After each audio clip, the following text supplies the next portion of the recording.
संत रविदास बचपन से ही परोपकारी और दयालु स्वभाव के थे।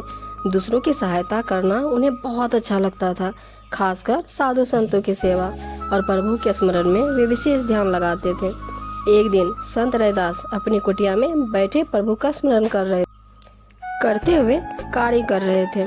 तभी एक ब्राह्मण रविदास की कुटिया पर आया और उन्हें सादर वंदन करके बोला कि मैं गंगा जी स्नान करने जा रहा था, सो रास्ते में आपका दर्शन करने चला आया।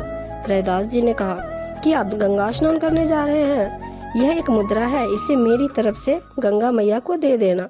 ब्राह्मण जब गंगा जी पहुंचा और स्नान करके जैसे रुपया गंगा में डालने को हुआ तो गंगा नदी में से गंगा मैया ने जल में से अपना हाथ निकालकर वह रुपया ब्राह्मण से ले लिया तथा उसके बदले ब्राह्मण को एक सोने का कंगन दे दिया। ब्राह्मण जब गंगा मैया का दिया कंगन लेकर लौट रहा था तो वह नगर के राजा से मिलने चला गया। ब्राह्मण को विचार आया कि यदि यह कंगन राजा को दे दिया जाए तो राजा बहुत प्रसन्न होगा। उसने वह कंगन राजा को भेंट कर दिया।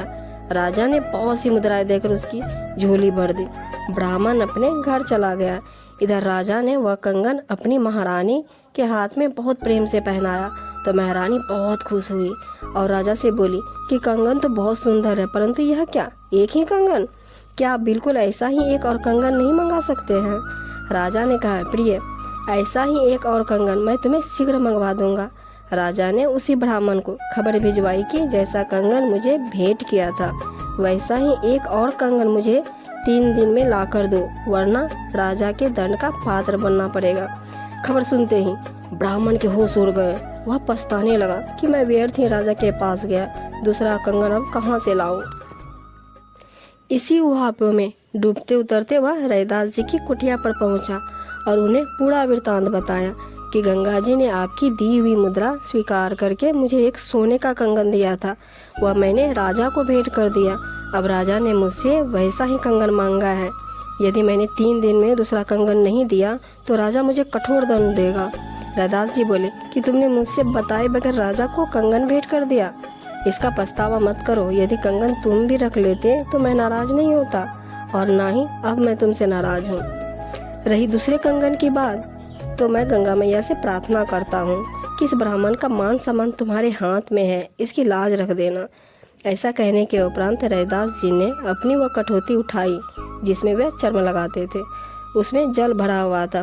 उन्होंने गंगा मैया का आह्वान कर अपनी कटौती से जल छिड़का। तब गंगा मैया प्रकट हुई और रविदास जी के आग्रह पर उन्होंने एक और कड़ा ब्राह्मण को दे दिया। ब्राह्मण खुश होकर राजा को वह कंगन भेंट करने चला गया और रविदास जी ने अपने बड़प्पन का जरा भी एहसास ब्राह्मण को नहीं दिया। ऐसे थे महान रविदास। माना जाता है कि इस प्रकार के उनके व्यवहार के बाद से ही यह कहावत प्रचलित हो गई कि मन चंगा तो कठौती में गंगा।